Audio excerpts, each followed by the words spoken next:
Okay, so the last category of clutter. We've got surface clutter, right? Surface clutter on the horizontal surfaces, easy peasy stuff. You've got stored clutter, stored, doors, drawers, sort it before you store it. Do I want this or do I want that? Like items together, I only deserve the best. You can watch the other videos. I know I'm going quick, but I want to get to this one. Is sentimental clutter. So sentimental clutter, when I talk about the 3 levels of clutter, I always put my hands here for sentimental clutter, because sentimental clutter is the stuff that touches your heart. These are the things that you have saved because that thing reminds you of a story.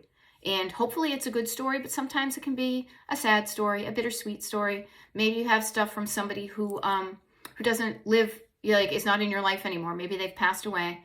And what I want to offer is that it's totally human for you to have clung on to things that remind you of how things used to be, when people were alive, when kids were smaller, when you had a different life.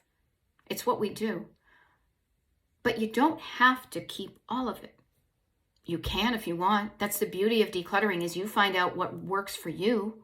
But what I want to offer is just this idea. I want to plant this seed. I want to offer you this seed to plant in your own little brain garden and water it if you do. But I just want to, I want you to think about this when you're thinking of your sentimental clutter.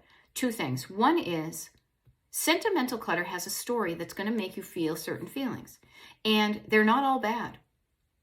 They're going to be bittersweet. They're going to be sad. They're going to be happy. You're going to be like, oh my gosh. They're going to be funny. You're going to see what goofy little pot-bellied kids you had. You're going to see yourself with an angly new wave punk rock haircut maybe in the 80s. You're going to see pictures of when your parents looked like the hot, cute young couple. You're going to see your grandparents when they were young. You know, you're going to feel all these feels when you go through these things.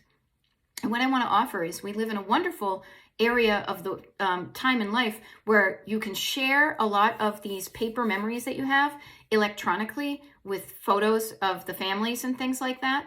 You can also share the items that you saved with the people who used to be them. Hey, Jack, remember when you used to fit in this tiny little thing? Check it out. Now you're a big kid, you know? So just know that it's going to make you feel feelings. They all won't be bad. You will have an arrangement. You'll have a range of feelings when you go through these. So know that that's okay, because being a human means feeling feelings. And when you allow the feelings, and then you feel the feelings, and you get on the other side of having felt the feelings, there's freedom on that other side. Instead of being afraid to show up for feeling the feelings, you go, you do it for a little while, you feel the feels, you get on the other side. Now, sentimental clutter is also the most emotionally and energetically draining. So this is when you really want to chunk down the amount of time you're doing it, and be aware of yourself when you start to feel overwhelmed and run down of this process, is knowing when to stop and knowing when to refuel. Okay? So the other thing I want to leave you with really quickly with sentimental clutter, and this is just a suggestion and offer for you to think about. You could, in theory and in practice, get rid of every item in your life that somebody you know touched, wore, gave to you, inherited, that reminds you of that person. But you will never really forget that person. You may forget the specific of, they wore that hat, or they fit into that t-shirt, or they gave you that gift, or they went on that trip. You may forget the specifics if you give things away, but you'll never forget the person, because the stories and the person live on in your heart. So that's just to reassure you, to know that you're not giving part of them away. What you're doing is you're just giving away the little thing, like the little reminder that reminds you of, oh yeah, my dad liked salt, so do I, but you won't forget your dad, all right?